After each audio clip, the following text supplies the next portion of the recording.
Hello, Coach France. Thank you for taking time with us off the block. Congratulations on being named the first men's volleyball coach of FDU. Let's get your initial thoughts and reaction to being named the head coach.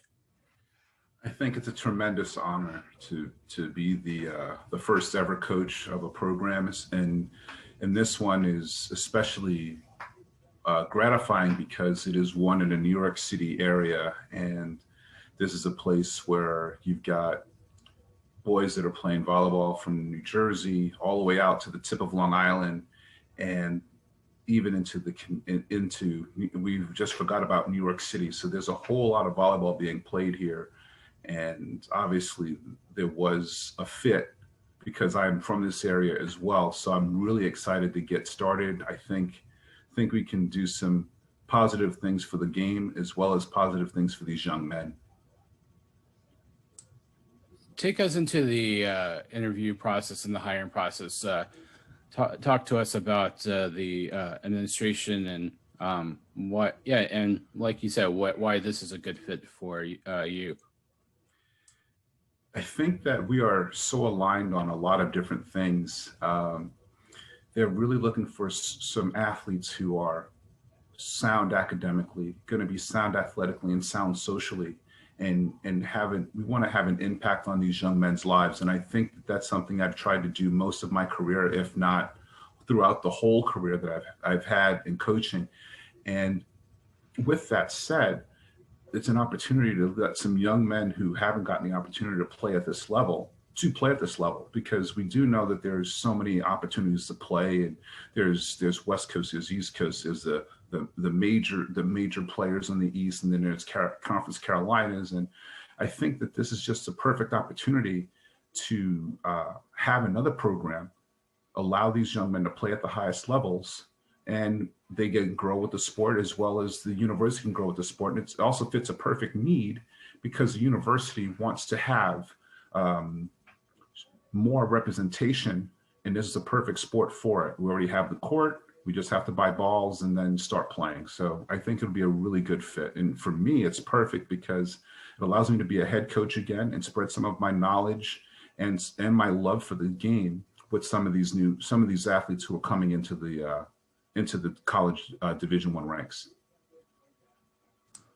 I'm from LA, but I can relate to you on one level, commute. So how much longer is your commute now to FDU as opposed to going to NYU? Well, my commute to NYU, if I drove, would have been 25 minutes, and it's the same time. The difference is that I'm going over 12 to 15 miles to my new job, and I was going to NYU, it was only 4.5 miles. So that's how much traffic there is. So being an LA guy, we can talk about the 405, we can talk about the 10, we can talk about the 5, we can talk about any of them, and they're always backed up. So yeah, I can leave right now and get to FDU in 25 minutes. So that's how good of a situation it is. And I get to coach Division I men's volleyball, and I get to do it I get to build it from the ground up. So I'm really excited about this. Awesome. Let's talk about the reaction that you've gotten from friends and family to hearing this announcement. It's funny because I did not look at Facebook, and I did not look at Twitter, and I just went on with my day after I signed the contract and everything was announced. And now this is 24 hours later, or a little bit more than 24 hours later, and I'm just starting to get thank yous out to people. I am just overwhelmed by the community, the volleyball community, especially because they're the ones who found out first, because somebody posted it on one of the blog sites, somebody posted it on a Facebook chat room with coaches, and I'm literally going through every one of them and thanking them personally. It might take me 3 or 4 days to get it done, but I'm going to do that because I think that's the right thing to do. So my sister looked over the contract. Karen and I were walking through the whole thing step by step, the whole process. So she's excited for me. I met some of my colleagues today, had to sit down with them for about 15 minutes or so. They're happy for me. They're excited for me. So I'm really excited. I mean, it seems like a really, really great opportunity. And I'm so excited and so honored to be that guy. Let's talk about the other end, though. Have you reached out to your now former NYU players, and how have they taken the news? One of the players texted me, but then I had a mishap with my phone, so I can't text anybody back or call anybody back. And people are probably thinking I'm some kind of dope or I'm mean or something right now, but I literally can't work my phone. So I'm probably going to get a new phone in the next, while we're doing this, I'm looking up and researching phones. Yeah, we haven't had a meeting yet, but we're going to sit down with the guys and talk to them about it. What's next? Say our goodbyes, so to speak. I know a couple of alumni have talked to me, so I know that this word has already gotten out. I've heard from my colleagues at NYU as well. They're wishing me well. So it's going to be a very interesting next few weeks. My official start date isn't until March 1st. So I still have some time to go in and talk to some people and say goodbyes the proper way and all those kind of things. You have a lot of experience from your time at Rutgers Newark, but also under the tutelage of Coach Pina. What will you be taking from those experiences and applying to this position? Well, I think number one, to remind myself that these young men are here to play, to show their love for the sport, play at a high level, but as well be set up for their lives professionally. I think sometimes we can get lost in that. Secondly, to share my love for the sport, share my love of the sport with them and help them reach the heights that they want to attain. And then the third thing, that probably one of the things that's probably most overlooked, is to make sure that there is a certain feeling. The word, I can't really describe the word I would like to use here, but it's a certain feeling that, hey, we're all moving in this path together. We're all moving along the road to building this program together. I may get to make most of the decisions, but at the same time, they will have a hand in that. And the people I select to be part of that group, to be the pioneers, the trailblazers of this team, will have to be pretty special, because I want to make sure that the first group I get is a good, solid group of young men who aspire to be great. Let's talk about recruiting. I'm assuming that recruiting to a D3 school is a little bit different to recruiting to a D1 school. Will you be able to tap into the same pipelines that you did before? That's a great question. I think I will be able to. I think I can talk to the same club directors. I think I can talk to the same club coaches. I may be able to go out a little bit more and look internationally, look more to the Caribbean, look more to Europe. But at the same time, I think I can still talk to the same people. But now I know that I'm diving in deeper water. You know, there's some people out there that have had those supply lines for a long time, and I have to be a sort of a disruptor, so to speak. And I'm up for the challenge. It's going to be a lot of fun, but I've already gotten phone calls from some club directors and some emails from club directors, so that's a good sign. Awesome. Every coach, new coach, wants to establish their identity, the program's new identity when they start. Whether it's Chip Kelly when he was at Oregon, it's win the day, or Pete Carroll, always compete. What will your mantra be at FDU?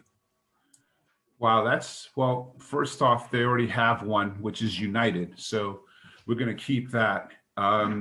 But for volleyball, I think that it's more of a factor of making sure that I understand and I empathize with them that being a volleyball player is not easy. So the acronym that I have is HARD, and it's something that I've said to Coach Pena before, and we started using it in 12 and 13. And basically, it's like being healthy in mind, body, and spirit. The A is really being accountable, being held accountable, and holding your teammates accountable. The R is the relentlessness, the pursuit of the goal, whatever that goal may be. And then D is dedication to the sport, dedication to your family, dedication to the university, all of those things. Make sure that the dedication is always strong. So I understand that it's going to be hard, but let's make sure that we're getting better every day. I'm not going to butcher Karen's name like I did last time. So, but a fun question: are you going to have Karen cater team meals while you're at FDU? I would never, ever, ever ask my lady to cater meals for the team. We will discuss that, and we will figure that out, and then if there is some kind of catering thing, maybe I'll have to dip into some of the funds and pay her, but I don't think that's elite. I don't think that I'm going to do that. I think what we'll do is we'll have some snacks or something like that. But like, I just had some Lunar New Year stuff, and I'm really excited for any time that she cooks something out of the ordinary. I was like really excited to have those pork buns yesterday, so it was great. So yeah, maybe these young men will be lucky enough to sample her cooking in short order. Awesome. And I know last question, I realized that you said that you don't start officially until March 1st. And Sure. I'm sure that you have a lot of other bigger things to settle first, but have you thought about your assistant coaching staff yet?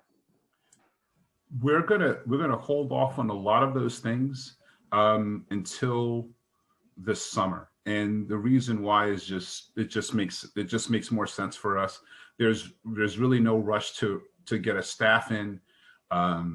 There's really no rush to do anything except make sure that we have players.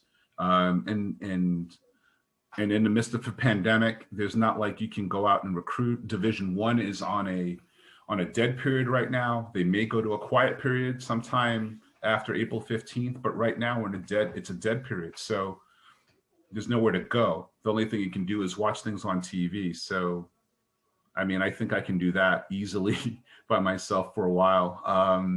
But yeah, that's the idea, is to wait until we have our players set or close as much as we can, and then we'll dive into getting that staff filled out.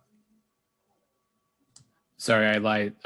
You mentioned dead period and quiet period for us that aren't really in tune with the NCAA policies. What's the difference between a dead period and a quiet period? And the dead period is where you're not allowed to really interact with any people personally. And so we can't go to tournaments. You can't do any of those kind of things. The quiet period, I think the difference is, if I'm correct, is that they can come onto campus and you can visit with them if they come to campus. And if it's a dead period, you can't even do that. So the only thing is by phone. So and most of the Division I's already finished for the year.